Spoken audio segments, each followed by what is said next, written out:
And welcome to another fabulous episode of Retrovaniacs. As always, I'm Jeremy Parmentier, here with Jeremy Gregory. Hey, guys. And Billy Holiday. Hello there. And this time we're going to look at the Punch-Out series, most notably Mike Tyson's Punch-Out on Nintendo. But before we get to that, Billy, what have you been playing since our last episode? Oh, well, I tried that. I was a big fan of the original Mirror's Edge when it came around, and it long-standing and perhaps still is one of my favorite, if not the favorite, game soundtrack of mine. And the second one came around, and everybody shit on it pretty much. I don't think it was received that well, even though it was an open world game, which was something that people were clamoring for. I just assumed it was another case of people that play video games not being happy with anything, even when given what they asked for. But I picked it up. I found it super cheap. I got it for like $5 during one of these PlayStation sales, and it kind of sat there for a while. And I got around to it, and I'm a couple hours in, and honestly, with me, so far so good. The first one was not very story heavy, so I can't really complain that the story on this one is lacking. Also, there's a lot of running around and a lot of jumping, and those are the two things I came to expect from the series, basically. So both the boxes are checked. I'll have to update you on this one as it goes, but so far so good. But what I did play through to completion, I've discovered the Nintendo Switch is apparently the ideal console to pick up these indie games that are 3 to 5 hours long. You can just kind of pick up and set down, and that's really been my thing lately. And I picked up Oxenfree for it, which I also found that one cheap. Had seen it pop up, I think maybe in the PlayStation Store one time, and was interested because it was kind of a paranormal horror type game, and I skipped out on it until I saw it on the Switch for cheap, grabbed it up, and it was very enjoyable. Played it over the course of 3 nights, and can't say enough good things about it. It's not really the most action-packed game. It could kind of be a side-scrolling walking simulator of sorts. There's not much danger in it, not a lot of action. There's basically picking different dialogue choices and a little bit of finding items hidden around the various stages. But still, I'm very much into that kind of game. Just like Firewatch that I just finished playing at Jeremy Gregory's recommendation, which I will say it is ranking high, top 3 walking simulator games of all time that I've played. That one. I absolutely love Firewatch. I think that is my top 2. That and Edith Finch. Yes, and I will say Firewatch. If you don't go into it depressed, you're gonna be. Oh yeah. Go into it depressed like me though, you're gonna be even more fucking depressed at the end. Be warned. I don't know if that's something I need, but I'd still definitely play it. I do like those kind of games. I also love, like you said, all the little indie games that you end up playing on the Switch. That's exactly what I would play if I had one. I know they've even put out like a boxed version of Tiny Barbarian, which I picked up on Steam a while ago, and is my kind of game, exactly a throwback, fake, 8-bit action game. Love that stuff. I unfortunately, this is going to shock everybody, have pretty much just played a lot of Gwent since our last episode. I'm hooked on Gwent, got a problem. I did get out of my addiction to Puzzle Fighter on the phone because I think it is cheating. So that made me angry. You've dropped cigarettes and you've picked up food instead. You're going from one unhealthy thing to the other. And there was a time early in this show where I had talked about a possible intervention for Jeremy Gregory, and it looks like it's not out of the question before this series ends. We may see an intervention on the show. It's pretty bad, but no one wants to hear about that other than to make fun of me for continuing to play it. I am still playing Last Guardian. It's really, really good, but I'm definitely getting to some frustrating spots where I'm not really even sure what I'm supposed to do, and I end up just giving up and not giving up, but just trying any stupid thing and it ends up working. But then it's not really puzzle solving. Playing through this, can you see why exactly it may not have been as well received? Yes. Well, first off, I think it took forever to come out, so by the time it did come out, it had to be the best thing ever made, or else people that never weren't happened. extreme fans of the first two games, and it's not really a series, but wouldn't have immediately jumped on board. And it doesn't look, I mean, it looks pretty, but it doesn't look as pretty as a current amazing PS4 title. It would have looked amazing on PS3, but it looks just okay on PS4. And it's definitely frustrating, the idea of the having that big character that you're kind of guiding but not really. It's a neat mechanic, and it's a neat idea, but the reality of, especially when you're in, there's some pretty tight corridors you have to kind of guide them through, and it's extremely frustrating in those circumstances.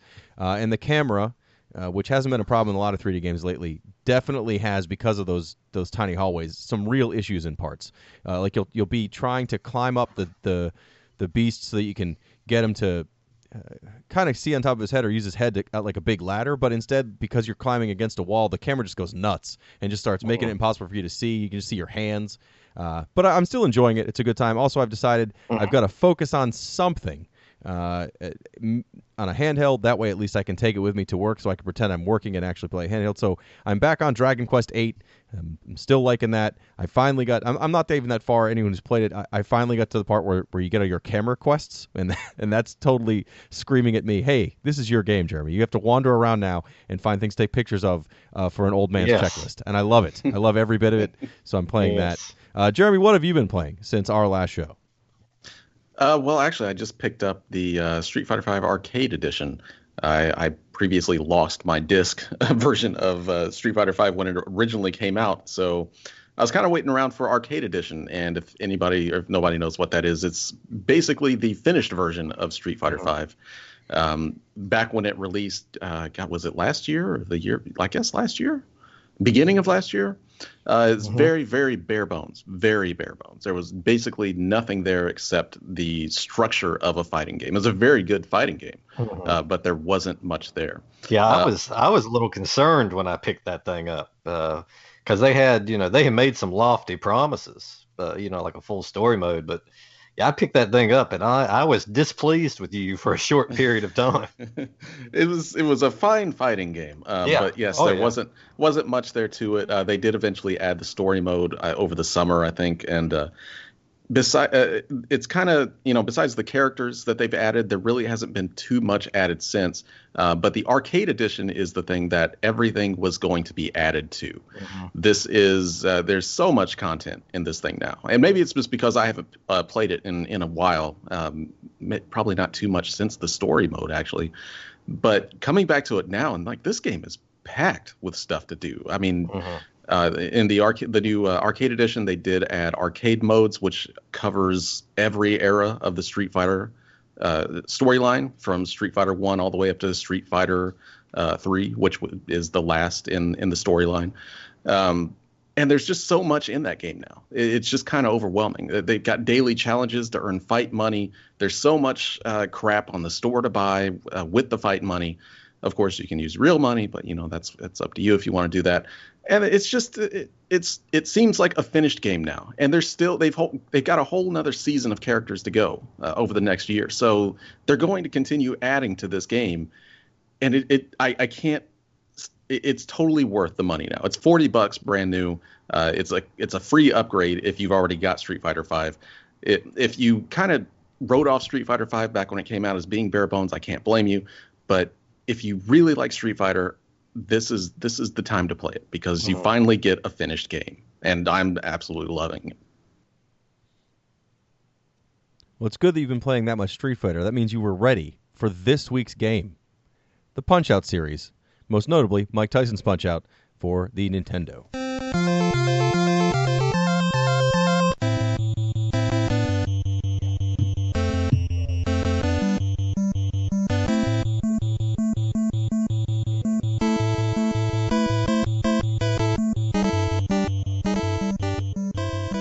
Yeah, and this is I was excited when talk of this one came up.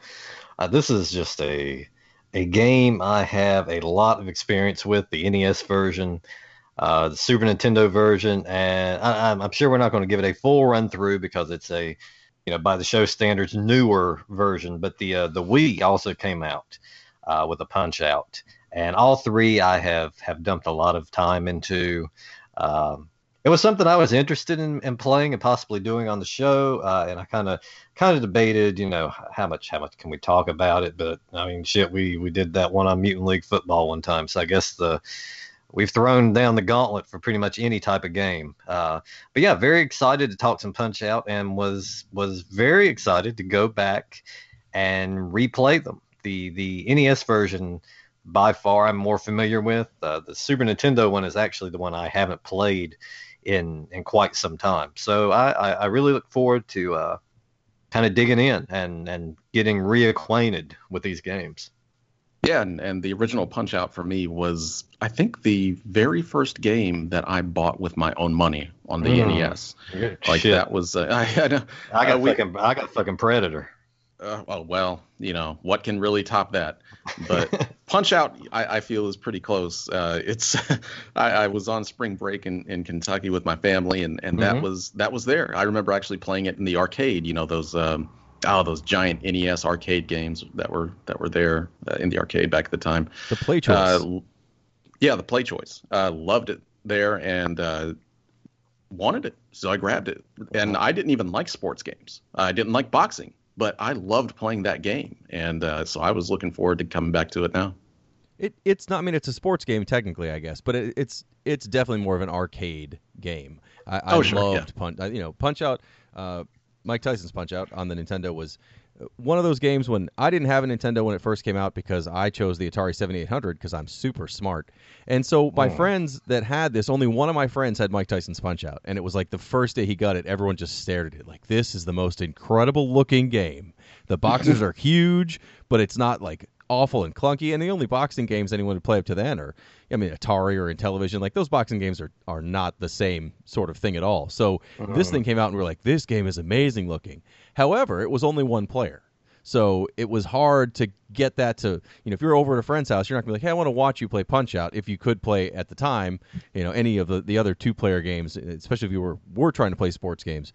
But, man, once we finally gave that a shot and ended up just taking turns with it, it did not leave the system for weeks. It is still one of my favorite games. I've still got my original copy of Mike Tyson's Punch-Out that I bought later, and I will never get rid of it. If I have 5 games, it's one of my top 5 NES games, hands down.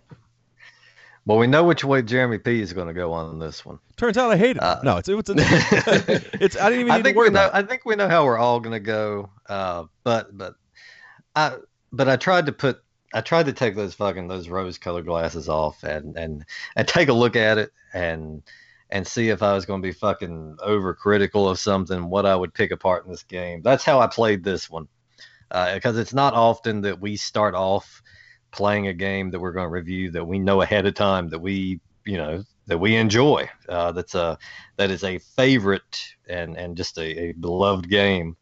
So yeah, I tried my best playing through this thing to pick the damn thing apart. We'll see if we have any luck with it. It's probably the only game that all three of us at the start of the episode have already decided we like it. I mean, it wasn't new to any of us. It wasn't one that since what was it? His Mansion of Hidden Souls was the last time. Oh, that's true. That was the last classic I think we pulled out. But not every game can be General Chaos. No, they're not all shitters. No, I remember that being unanimous as everyone enjoying that game. General Chaos is a beloved classic, loved by all. I'm pretty sure Jeremy doesn't listen to these episodes, but that's okay. That's not. I live in no my shame. head. Everything is just made up as I go. So, did either of you guys play the arcade versions of this before the Nintendo version? I did. The arcade, actually down the street from my house. I was lucky enough until my early teens to have an arcade within walking distance, pretty much. And they had Punch-Out, and they had it, early on as a child. I remember it was front and center when you walked in, and I was just taken aback by it. It wasn't first person exactly, but they kind of accomplished it by making, your guy was kind of wireframe. You could see through him, you could see his 2 arms, and I was just fascinated by it. Knew nothing about boxing at all. Would later go on to be disappointed to find out real boxing was nothing like that. But really enjoyed playing that, and that game clocked in many a year at that arcade. Of course, it got pushed to the back over time, But yeah, it was still something that I would enjoy, and even at 11 or 12, would still throw a few quarters into it every now and then. See, I never actually played that version of it. I played the player's choice, but I would see that one occasionally in the arcade with the double stack. Yeah, the double stack, and but this one it kind of looked weird. Your character's kind of an outline green or a green outline. It definitely looks a lot better than the NES version. But I mean, did it actually play any different? As far as that in the NES version, I really don't think there is a big difference. The NES version obviously was not a 100% port of the arcade version, but pretty much I think all the mechanics that you see on the NES were there in that arcade version. They weren't necessarily in the original arcade versions. The characters are the same somewhat. I mean, there's some bleed over and there's some changing to it. But so the first Punch-Out game came out in 1983 and 1984, depending what region you're talking about, and it was 7 boxers long. You start with Glass Joe. Work through Piston Hurricane, then Bald Bull, Kid Quick, Pizza, Pasta, and Mr. Sandman. And at least Glass Joe, Bald Bull.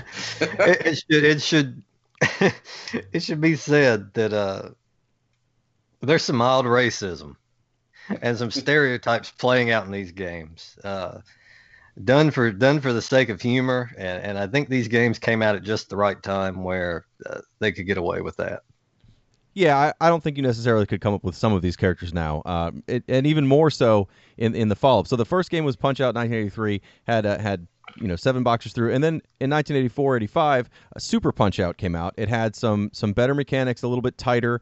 It definitely had the ability to block with your gloves. That wasn't in the original game, and that had Bear Hugger, Dragon Chan, the unfortunately named Vodka Drunkinsky, Great Tiger, and Super Macho Man. So it was only 5 fighters long, but the fights were better in theory. You didn't have as many throwaway fights, and there were some better mechanics. And they basically took those 2 games and mashed together some of their favorite fighters to put out the NES port. But before the NES port came out, did anyone ever see the kind of spin-off arm wrestling game that Nintendo put out?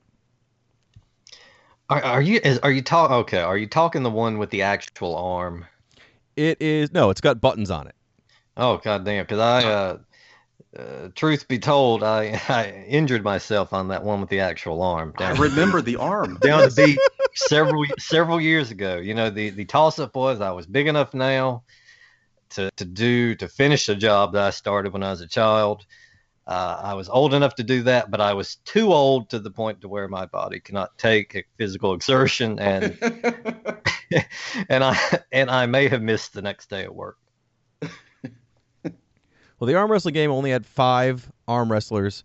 They were all unique to the game, except for the mysterious Mask X, who, when you actually beat Mask X, his mask flies off and it's Bald Bull. And it's pretty obvious the whole time that it's Bald Bull. But the rest of them were all unique characters. It's worth finding a video of. I don't want to say it's worth playing. And the video and the sounds in the game sound terrible. But they do have a copy of this game in the arcade, at the arcade by my house, Crabtown. Which actually, I tried it. I sucked at it. I did not enjoy it, but it was neat to see. I've never seen one live until I saw it there. But that was the kind of spin-off game in the series until 1987. Mike Tyson's Punch-Out hits in the U.S. and in Japan. Now, actually, originally it came out as just Punch-Out. It did not have Mike Tyson in it on a free cartridge, I guess, or like a cartridge you win through some sort of competition, some golf game thing. Didn't know anything about that, but it was a gold cartridge that did not have Mike Tyson on it. And that's what came out before the U.S. release of Mike Tyson's Punch-Out, that they added Mike Tyson in solely because at the time he was up and coming. He wasn't quite the champ yet, and none of the things that happened to him later had happened. So it was just like, this guy looks like he's going to be the next big thing. So it was kind of a risk because he wasn't quite the champ yet. But yeah, so in the U.S., he always came out as Mike Tyson's Punch-Out, and that was the one that I immediately, I fell in love with it. I'd never really played the arcade games. I'd seen them, but even the one I did try them, I sucked at them. But I took the time to learn Mike Tyson's Punch-Out, and I mean, days, and days. And now I can play through most of the game with minimal problems up until probably about Mr. Sandman. Mm-hmm. Yeah, this is one that I picked up. No idea who Mike Tyson was at the time. like I said, as a kid, my father watched boxing, but I had no interest, had no idea what was going on. Just knew it from the arcade, and it's kind of an instant buy. Mike Tyson himself had very little to do with it for me. But yeah, this was a game that I just kind of poured a lot of time into, and kind of got it down to a science. And I think as we go down the roster, we will find out that you can have a lot of fun with this game, and you can kind of breeze through it. But there's a wall in this game, and it's fucking Mr. Sandman. It's weird, like how often we can talk about muscle memory for these older games, but this is definitely one. When I did pick it back up, it's nothing but muscle memory the entire time. Every single fighter up to a certain point, I just remembered instantly. I played this game so much as a kid that my brain still has synapses in it that's devoted to Mike Tyson's Punch Out, and that's kind of sad. Because I mean, this game, and I'm sure we'll talk about it more, is pure pattern recognition. Oh yeah. Each fighter has, his own series of punches he'll go through, his own little tails he'll throw out here and there that let you know that something's coming, whether it's his special attack or just a flurry of attacks. And everybody will have those times in those attacks where you can get a shot in, and there's clear times that you need to dodge and then unload with your own combination. And these tails and these, they're easy early on. And there's some of them where if you time it just right, you can drop the guy with one hit. But yeah, so it's all pure just recognition of the patterns and then just memorizing. And like Jeremy said, it is amazing all these years later. If you ask me what I had for breakfast yesterday, I couldn't tell you. I couldn't tell you fucking shit. But if you ask me the right time to hit Don Flamenco, I could tell you that. Or maybe you couldn't tell it, but if you had to do it, you could do it. One shot. I could do it. Yeah. I could do it. This game, again, part of the time, I'm sure the amount of time we put into it, but also, especially early on, the game tells you what to do if you just pay attention. And after you've seen it one time, you won't make the mistake again of not noticing it. Before we get into the boxers themselves, unlike the arcade games where Little Mac, I guess at that point it's just Mac, was the boxer, was a wireframe green boxer. In the Nintendo version, to avoid that, Little Mac is tiny.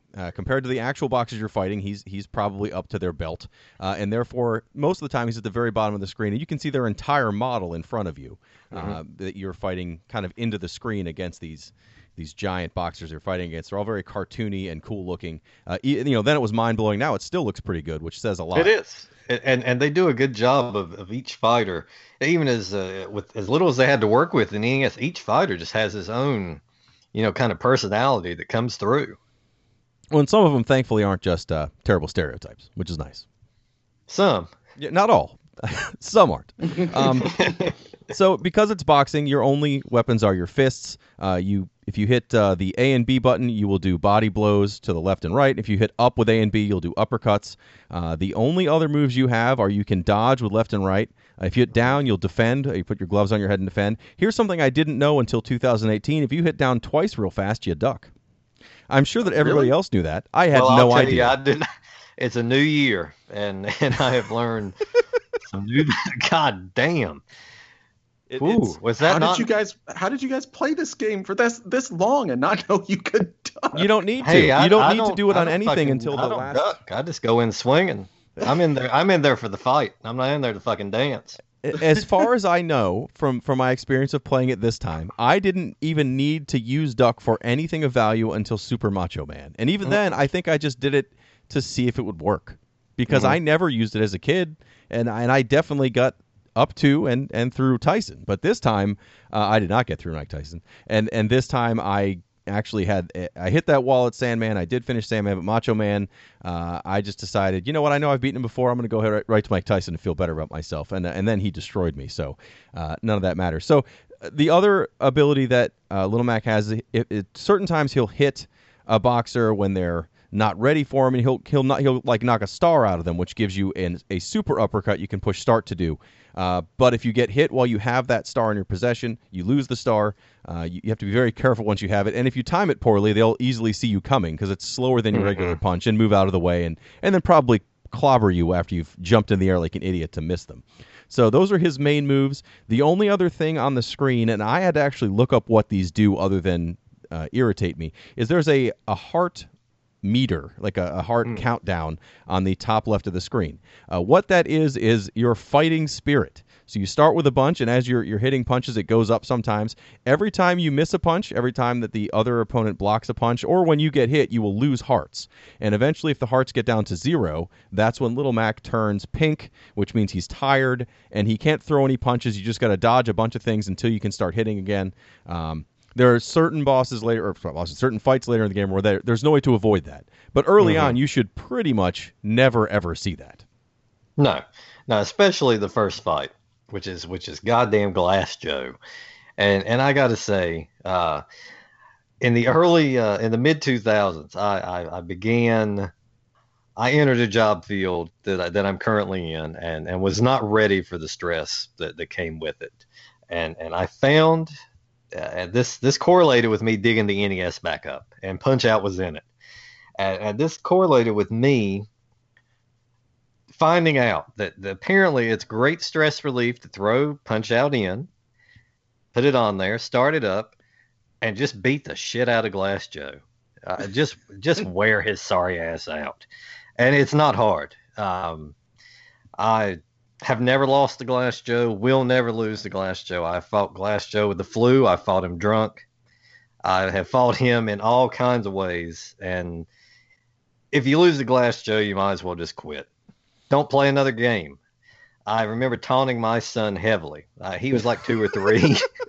He may have been more on. It may have been more on 2. And Glass Joe whipped that ass, and I never let him live it down. And still today, he is about to turn 18 years old, and I can guarantee you this month he'll hear about it again. The time that he fucking fell to Glass Joe. And as you stand up at his 18th birthday to give a speech and just recount him getting his ass beat by Glass Joe. I was gonna save it for the graduation. I'm glad to see you here for your greatest accomplishment. I was there for your fucking lowest point when you got wore out by Glass Joe. But it's just he is very much the tutorial character without the tutorial flashing on the screen. He's so harmless, and his punches come so infrequently. That's where you learn. That's pretty much where you learn the controls. You can learn to dodge from the few punches he'll throw, and beating the hell out of Glass Joe. It always felt good. Well, he has a lot of telegraphed moves. All his moves are very easy to see coming. You should be able to avoid getting hit by him generally. Even if this is the first time you've picked up a Nintendo controller and have never played a game before, you're right. There's no reason to have lost against Glass Joe. There's really no reason to get knocked down, but that might happen maybe if you've never seen these before, but there's no reason to lose. In order to lose or win these games, unlike regular boxing, there's only 3 rounds. Each round is 3 minutes, but the 3 minutes isn't real time. It's sped up. And then if you can knock a boxer down, or you get knocked down 3 times in one round, that's a technical knockout, and the game, the match is over. You either move up or you've lost. Little Mac can lose three matches in his career before he gives up, and you have to start over. Thankfully, the game is broken up into different titles. So Glass Joe is the first boxer you fight in the minor circuit. Minor circuit has Glass Joe, which again is kind of the tutorial character. In fact, in between each round, there's those little scenes where you talk to Doc, the coach, say things like, "Oh, Doc, I can't beat him," and then the opponent will say something, and sometimes it's clever, but for him, it's "Please don't hit my jaw." So it's pretty easy to tell what to do when you're fighting Glass Joe. Not that you have any options. What I'd say to anybody on the street is, "Please don't hit my jaw." Sometimes you need to. Depends on where you are and what you're doing, but that's a good thing to say sometimes. But in this case, in the ring, you probably shouldn't say that. So after you knock out Glass Joe and destroy him, you get Vaughn Kaiser, the German stereotype. Also pretty easy. I'm trying to remember if there was ever a time that he does something that I got nervous about. But, I mean, again, this gets so early on in a game that I've played for, basically 30 years that I can't imagine there's anything he did that was hard. No, I think he's still super telegraphed with his moves. I think maybe the only thing is he throws punches, more punches than Glass Joe. So this is kind of where you learn your dodging for the most part and blocking, whereas Glass Joe is just, punching the hell out of him. Vaughn Kaiser, you've got to do a little dodging here and there, but no, he's not gonna throw anything at you. Still a first timer could still at this point get through this guy. He's definitely a little bit tougher than Glass Joe, but it's still the game. The difficulty curve in this game, like Billy mentioned before, is not so much a curve. It gradually kind of goes up. There's really nothing that kind of challenges you, especially in these early fights. But yeah, you're not really getting much of a challenge early in Punch Out at all. Well, I mean, at least so Glass Joe's fairly easy and straightforward. Vaughn Kaiser does throw more punches. We mentioned how if you hit a boxer at a certain time, you can get a star. And on some of the later fights, it's hard to note when that would be. Vaughn Kaiser is one of the easiest ones because before he does half of his moves, he does this thing where like he twists his head real fast back and forth. If you can hit him in the head while he does that, it pretty much guarantees you a star. And what I like with Vaughn Kaiser is if you can, you hit him a couple times with an uppercut, and as he's waiting for the next punch, if you use your super uppercut, he does this thing where he goes, knock, knock, knock, knock, knock, and it's very obvious that he's going to go down pretty hard with a super uppercut. Always enjoyable to hit him with a super uppercut. I think the first fight where there's a boxer with a specific special move that you have to kind of worry about is the last fight in the minor circuit, which is Piston Honda, unfortunately the Asian stereotype. But he's a bigger boxer than the other two, and he hits harder, but he has that move where like he goes back a little bit, and then he powers up and kind of runs forward and does a bunch of straight jabs. And if you're not ready for that, if you don't know how to block it or aren't prepared to, instead of just dodging to the side, use your duck block, your down block or your duck, if you actually remembered you could do it, then that's actually the first move that might take you out if you're not paying attention in the game. Mm-hmm. Yeah, that's when things start to get a little bit real, because that's when you have to start paying attention. You have to time those blocks. It's not too hard to block at all, but this is the first time where it's like you need to dodge a good deal of punches right with each other, because otherwise you will get your ass knocked down. Yeah, and this is, I mean, it's a good design for the game, because essentially you're having to put together the things you've learned from the first couple fights, throwing punches and dodging with Vaughn Kaiser. It's elevated a bit here. Yeah, you've got to start paying attention, and you got to start really just kind of recognizing the patterns here, because Glass Joe you can hit pretty much any time. Vaughn Kaiser, you can sneak in punches on him left and right. This is the first time where you're going to get punished if you try to kind of go off track here and throw a random punch. So yeah, this is where you got to kind of start finessing things a little bit. But it's still fairly easy. There's still really no reason you should have too many problems. And this is after you finish Piston Honda is when you get your first. I don't know what it's like, the training montage where you just run behind your fat coach who rides a bike, which is the best song in the game. So I'm going to definitely play it right here.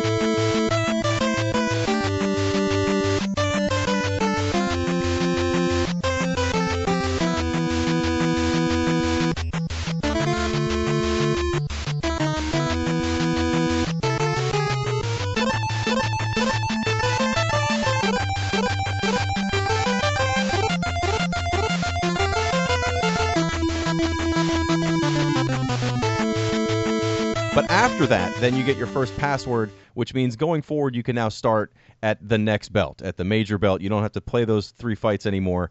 It will keep track of how many losses you've had, but generally you should have none at this point. So you can, not that it takes more than 3 or 4 minutes to go through these 3 guys, but at least, there are checkpoints kind of in the game, so you don't have to start over at the very beginning every time.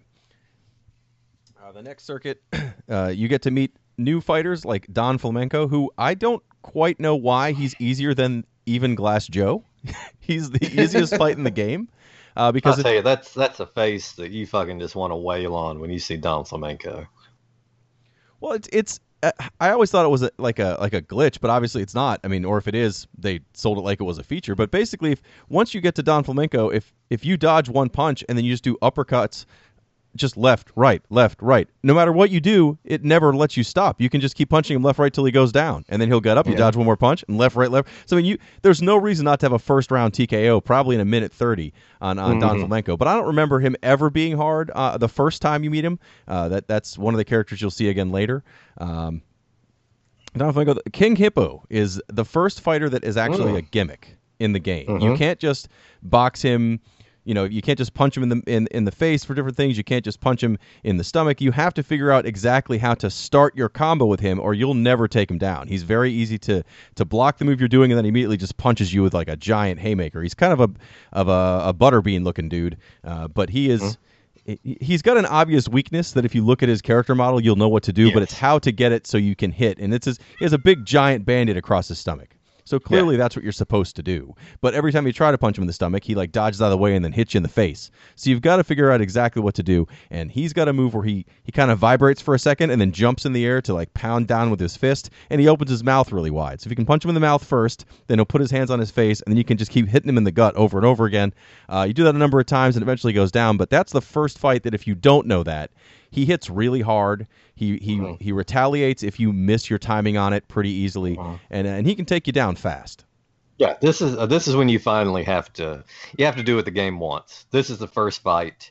Piston Honda a little bit. I said you can't just punch whenever you want with him, but you can sneak in a few here and there. This is one where you have to follow the pattern.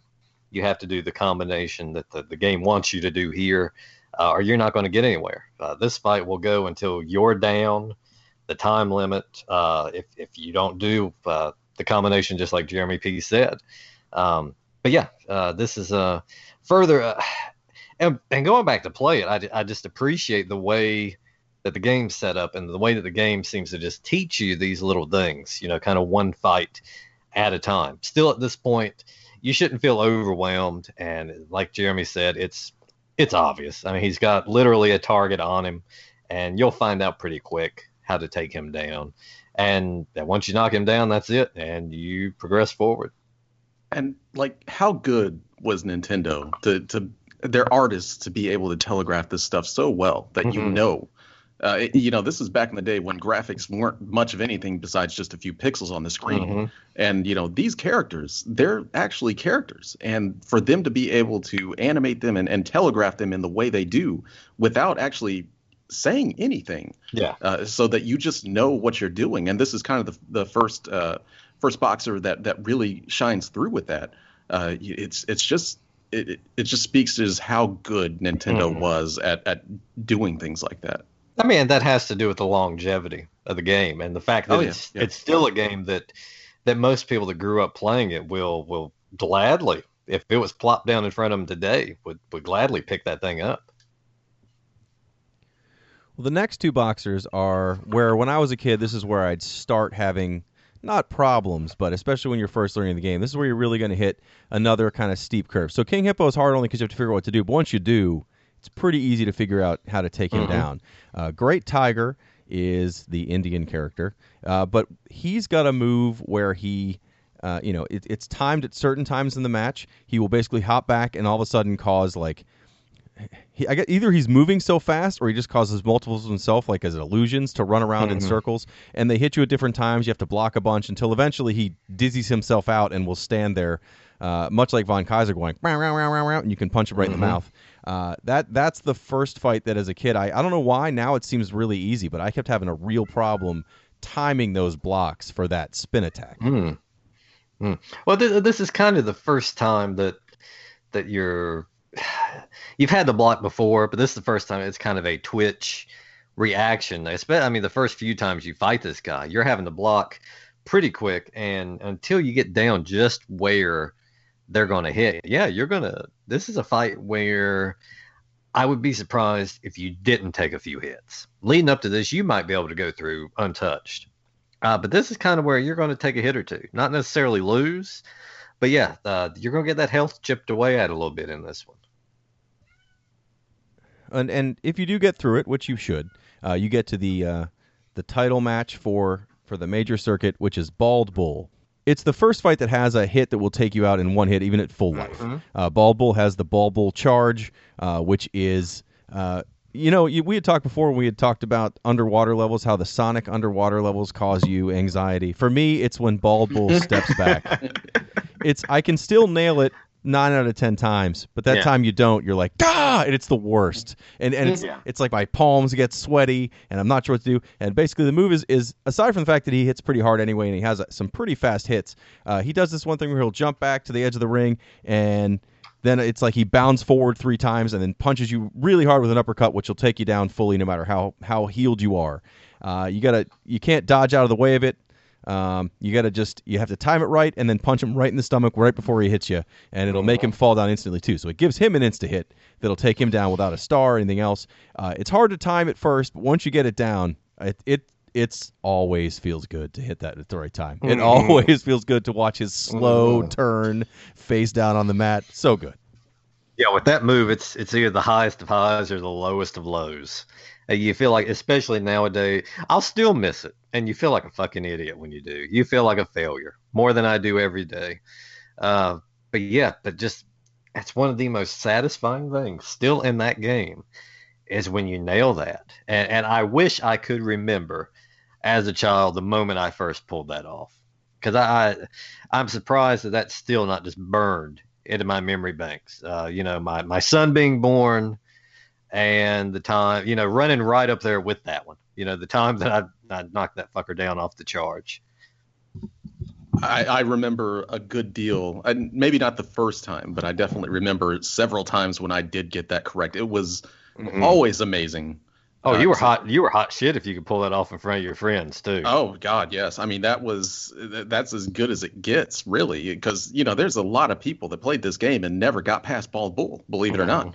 It's just one of those things. Like if you got that down, then the rest of the game is kind of yours to lose. I mean, it definitely gets a lot harder, but once you got past Bald Bull, then you felt like you were a goddamn game master, especially if you could do it every time. And to this day, I still can't do it every time. Well, like I said, I have played it a bunch of times. It's still 9 out of 10 on this version of the game, but it always feels good. But when you miss it, you're like, I was just 1 second early or 1 second late. And again, you'll probably recover and be able to take him down if you've played it before. But man, it still feels bad to miss that. But this is the first time in the game that I had a problem where if you do lose this fight, not only if you can only lose 3 fights total before you have to retire and go back to the beginning of the last belt you were going for, but you have to go back to Glass Tiger. Yeah. Or Great Tiger. So you have to, you first get to Bald Bull because you finally beat Great Tiger, you feel good, and then you lose to Bald Bull and his instant hit thing a couple times, and you have to then relearn the fight you just barely got through. I remember that being a big wall, when I was younger until I really got those guys down. But again, the amount of time it takes you to go through these up to this point even is like 10 minutes. I mean, there's from start to now it's 10 minutes. You'll fly through everybody to get up to Bald Bull before you really run into this problem. Assuming you take him down, you get another training scene, another password, thankfully, to start the world circuit. And that's where the game definitely takes a turn. You have to really read your opponents. You have to know how to dodge. You have to know which attacks actually, if you block them instead of dodge, you can actually get more hits and retaliation. There's definitely some more strategy to it, and you have to really pay attention. But even that said, the first handful of boxers not terrible. You fight Piston Honda again. He's a harder version of the original Piston Honda, but not drastically different. I think he has a few more fast punches that aren't as easy to pick out, but they're still fairly easy. The renamed Vodka Drunkinski, Soto Popinski, who's my favorite fighter in this game. Maybe because you don't fight him, you only fight him one time, and it's a pretty easy fight, but he has that weird, like, really quick side punch he does, where you can't, it's his uppercuts, you have not a lot of time, but are pretty easy to dodge, but it's these little side hits that do a fair amount of damage, and those are not fun. I don't think he has a real special attack. I could be wrong, because again, I didn't have any problems getting through him, but I don't think he has like a super move like the other previous 4 or 5 boxers did. No, but what he does have, clearly the best expression of pain of all the fighters on this game. He does this thing where one eye is closed and the other is just fucking wide open. And he looks extraordinarily pained. And as a kid, I was always just amused by just just the facial expressions on here, and it goes back to just how well damn animated this game is, how well done it is. And I think playing through for reviewing this time is the first time I've really just paid attention to all these little details. Yeah, these are big characters. I mean, they can definitely throw those expressions out there and have it make sense, which was kind of rare back in the day. Mm-hmm. No, the gut punches are the best. No matter what character you're fighting, a gut punch is the best, hands down face they make. It's no pun intended, but a great face. So you get through Soda Popinski. You fight Bald Bull again. He's another harder version of Bald Bull. He does more charges, but it's the same technique. If you have that timing down, you can still take out Bald Bull pretty easily. And then, surprisingly, Don Flamenco shows back up. A much harder version of Don Flamenco. This is the first fight where no matter what you do, you're going to run out of energy. You're going to turn pink. You've got to spend a lot of time dodging at that point. But if you can get around that, if you're good at dodging, if you can, because when you're also tired and you get hit, it hurts for a lot more. So you'll want to definitely dodge him. But unfortunately, you can't just keep hitting right, left uppercuts to knock him out. You actually have to take a little more time. He does a lot of taunting. But again, not a hard fight at all. But that's when you hit the true wall, which is Mr. Sandman. Yep. Mr. Sandman is the original end fight of Punch-Out. He might be other than Mike Tyson, the hardest fight in the game. This is the fun ends right here. And this is where shit gets serious. And what an aptly named fighter, because this fucker put my ass to sleep many a damn time playing Punch-Out. And to this day, if we stopped recording this and I started playing Punch-Out, I would breeze through until now. Still, his patterns, but there's just something about it that just Mr. Sandman he's tough. He is tough, and he is, I think, for most people, the first time in this game that you are going to be just severely challenged. But I got to say that the game, I think, has done a good job of training you up to this point. There's nothing you can really blame it on. It's not like they were all Glass Joe and then, oh shit, it's Mr. Sandman. They ramped it up slowly. They taught you all the techniques, and this is when the training wheels come off, and this is when you put absolutely everything you've got into it. Yeah, there's no mistakes, basically. I mean, maybe you could miss a couple of punches, but you have to almost be completely perfect to make it past Mr. Sandman and the rest of this game at this point. Mm-hmm. Well, unlike the previous fights, generally you can once you've fought these guys enough, you can know what time they're going to switch to other punches. Like, oh, Bald Bull's going to do these little flurry punches for 35 seconds, then he's going to switch to uppercuts, and then at a minute 30 he's going to do his charge or whatever. Like, you don't know that at first, but after you fought him a few times, if you pay attention to the clock, you can really tell when they're going to do specific things.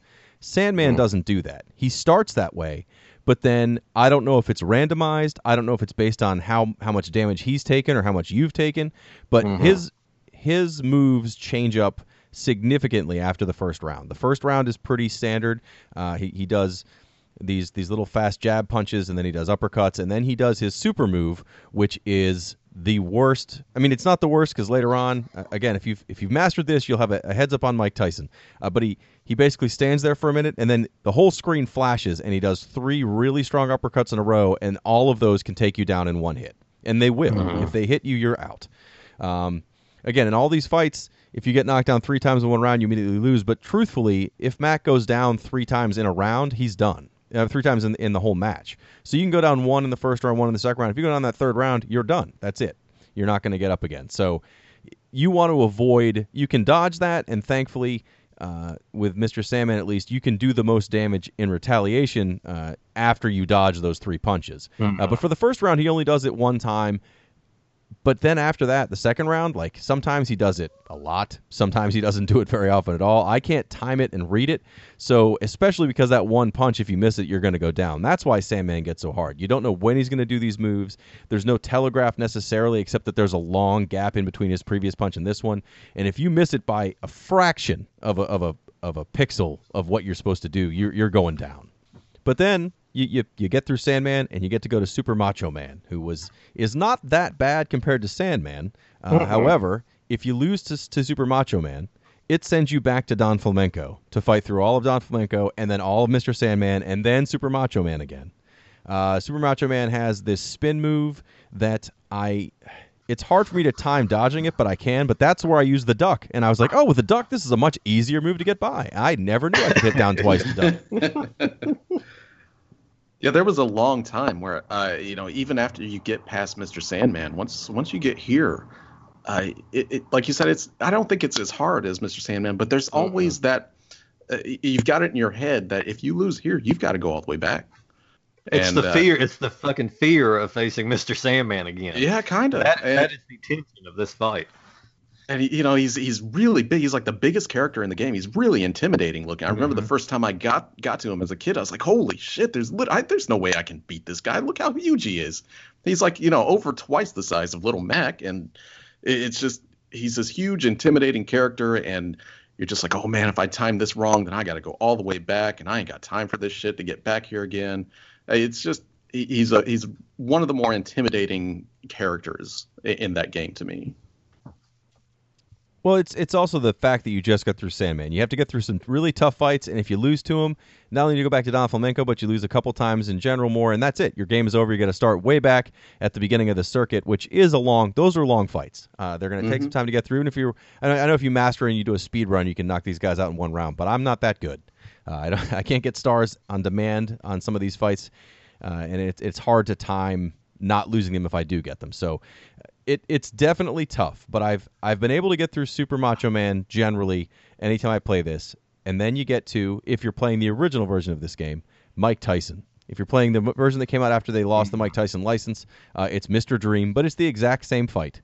Thankfully, after Super Macho Man, you do get a new password, and you can always go back to just the Mike Tyson fight / Mr. Dream fight, which is good because the first minute and a half of the Mike Tyson fight is dodging uppercuts, and all of them will take you down in one hit. Hold on to your ass here. As a kid, my attention span is what killed me in this fight.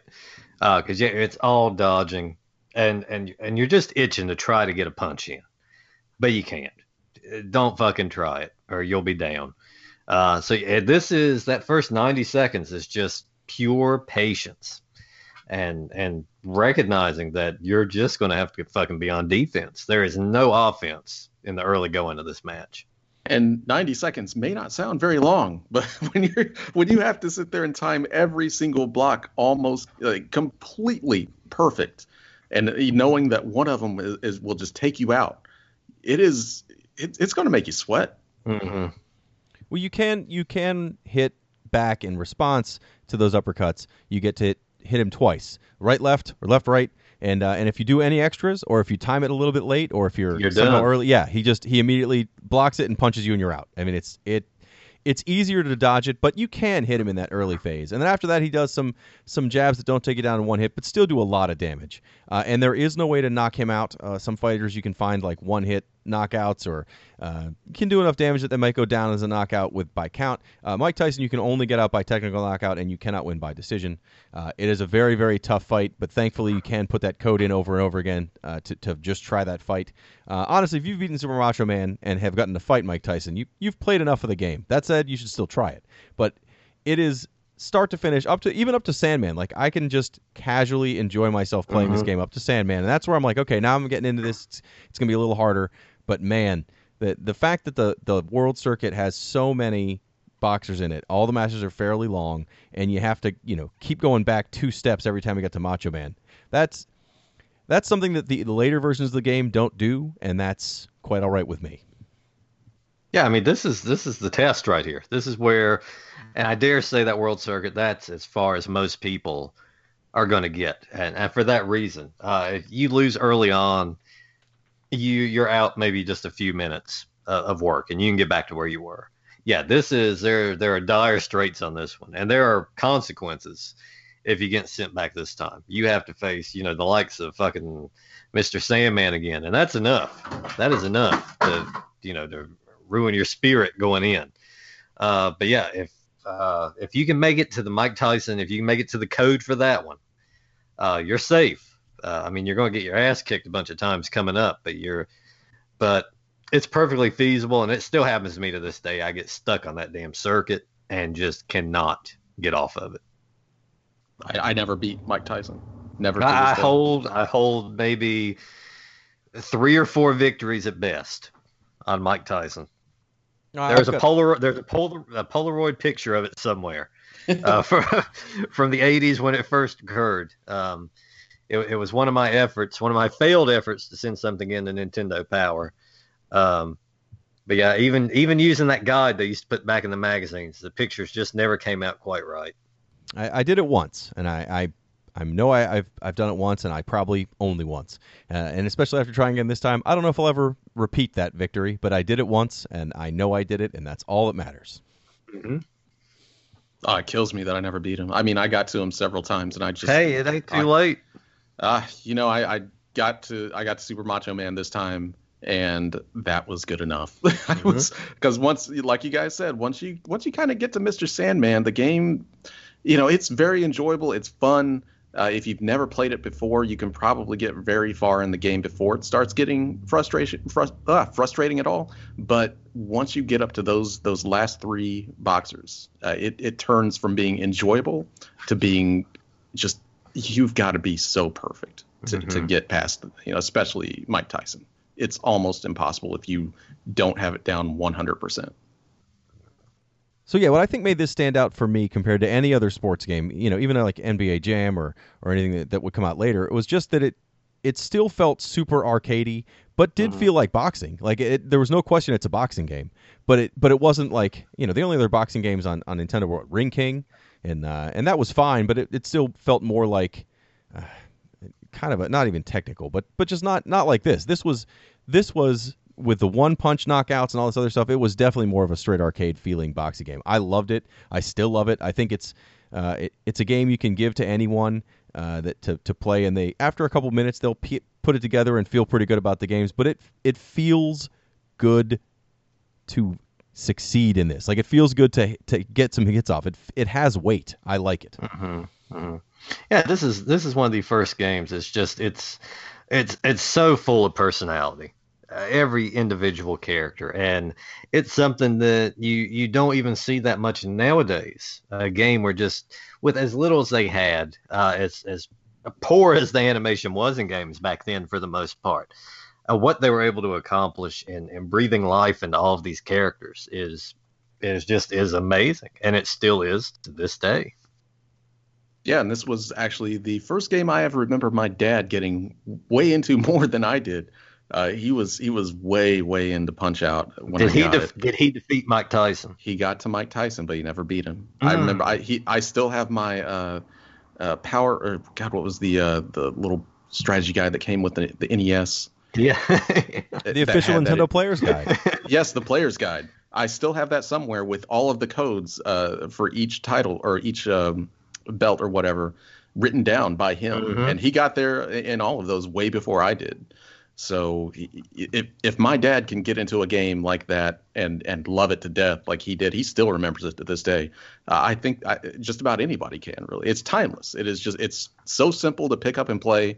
It's so much fun to just wail on these people, the different boxers, because they have all that different personality. You want to beat them. You want to beat the shit out of Glass Joe. Yes. And Don Flamenco. Nintendo knew what they were doing with a lot of they were just like, you just want to beat the shit out of these guys. And it's what you can do. And it's a lot of fun to do so and learn the patterns and things like that until the game kind of gets a little bit too hard at the end. But otherwise, I think it's timeless. And it was very successful. Not a game that had a lot of sequels. It's only had 2 true sequels. In 1994, they put out the Super Nintendo Super Punch-Out. It took a lot of the other boxers from the arcade games that weren't redone and threw them in this game, along with some of the classics, Bald Bull, for example, in the Super Nintendo one. Mechanically, it's basically the same game. It changes up a few things. It gives you the ability to block by pushing up. You'll put your gloves in front of your face and block, which is what the boxers you're fighting have done this whole time. Also, instead of having that star for the super uppercut, it has a meter. And as you're doing punches to the opponents, the meter will fill up, and then you can use I think it's the A button, it doesn't matter, one of the other buttons on the controller that doesn't work until you have this meter full, to do super moves, which are just more impressive punches than you normally can do, but they're also very easily telegraphed, so you have to treat them the same way you would have treated the super uppercuts in the original game, but they definitely have more variety and they look cooler.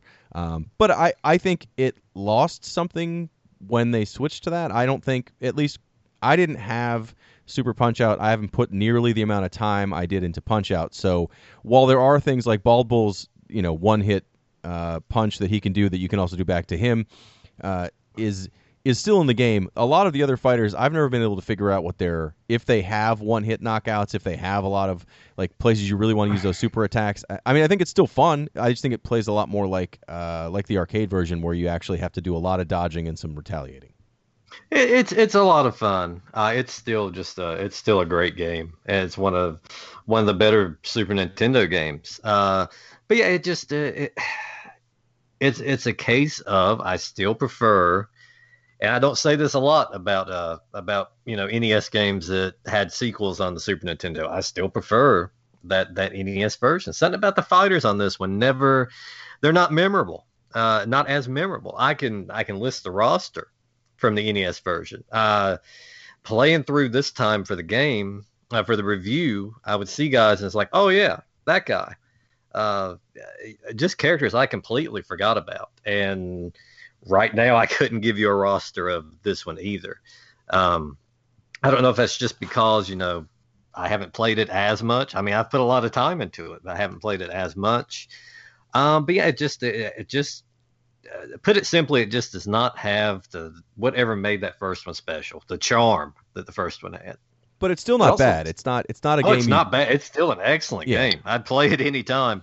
But just comparing the two, yeah, it's just missing something the first one had, but still excellent. I mean, that's a complaint, and that sounds like a severe complaint, but you got to look at the game I'm comparing it to, which is flawless for the most part. So, I mean, take it with a grain of salt. You're still gonna fucking love this game. Yeah, and I rented it myself back in the day and thought it was really fun, but it wasn't anything I ever really went back to until this podcast. And playing those games back to back, it's almost like adding anything to the original Punch-Out formula almost makes it less fun. Mm-hmm. Like, they had that arcade version first or whatever, and they simplified it for the NES, and it was just perfect. It was so simple that it was perfect. But once you start adding anything to that formula, it just kind of feels more like just a regular boxing game. Mm-hmm. And that's not what I want. I want Punch-Out for the NES.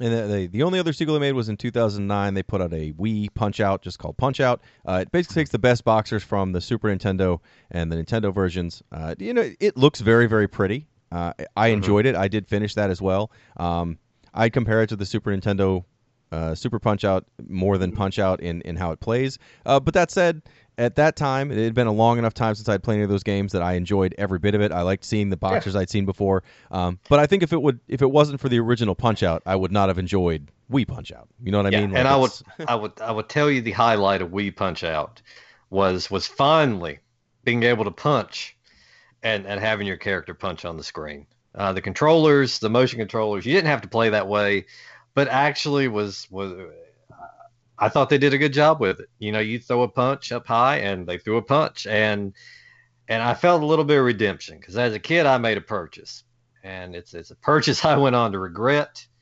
game after game. And this is one of the main games. The NES Punch-Out was one of the main reasons I picked up the Power Glove. Because if you remember the commercial, that kid on the screen's punching, and he's punching on the screen. Mm-hmm. And like I told you guys before, as far as I remember, every attempt at punching, I believe, paused the game.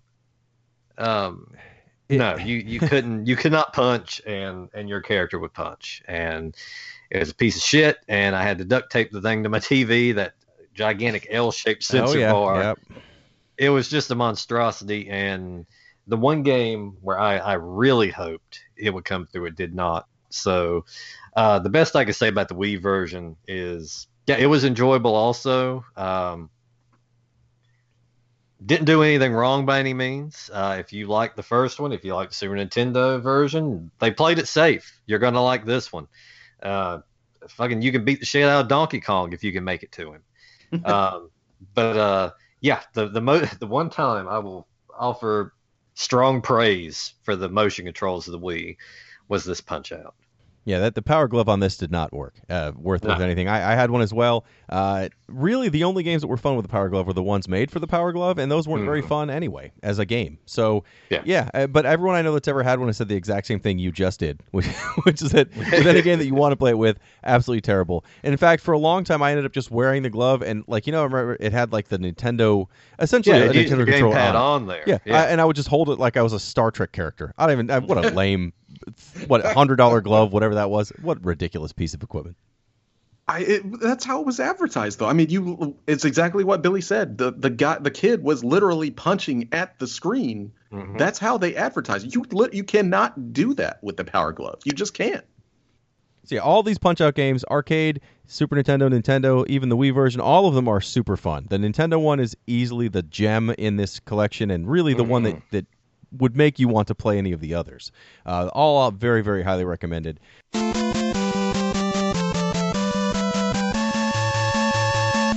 So we needed to take a change. We've made the mistake now 2 weeks in a row of playing multiple games and getting burned out on these games. So we need to just pick one game. And I got a copy of this from a friend who sent me a box of NES games, and I've been playing it nonstop, and maybe it's just going to be me, but I'm very excited that our next episode is about Casino Kid for the Nintendo. Oh boy, is this a game? Is this like a casino game, or is this an action game? It's a casino game with RPG elements, sort of. It's something, and I'm very excited that I'm playing it. I'm enjoying it. You and your fucking card games. It's finally bled through, and now it's affected me. Well, I think it's got something for everyone. If you're me. That's not really a very good box quote, but they can use it on the inevitable Switch re-release of Casino Kid. So to see if anyone else on Earth likes Casino Kid, please listen to our next episode. But until then, always find us at retrovania.net on Facebook, on Twitter, on Instagram, anywhere you can find anything at retrovania.net. And we will see you next time.